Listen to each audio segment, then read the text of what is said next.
மேசராசிக்குண்டான தமிழ் புத்தாண்டு பலன்கள். மேசராசி நேயர்கள், கடந்த 2 வருடமாக அனுபவித்து வந்த பிரச்சனைகள் அனைத்துக்கும் முடிவு வந்துவிட்டது என்று நீங்கள் நினைத்துக் கொள்ளுங்கள். குரு பகவான் ஜென்மத்தில் இருந்தவர் 2ஆம் வீட்டுக்கு ரிஷபத்துக்கு செல்கின்றார். ஆகவே உங்களுக்கு இது யோகமான நேரம் என்றே நாம் சொல்லலாம்.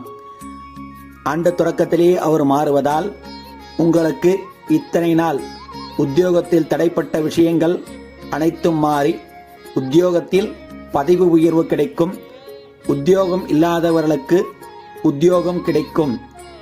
திருமண தடைப்பட்டவர்களுக்கு இந்த ஆண்டு அவர்களுக்கு திருமணம் கைகூடிவிடும்.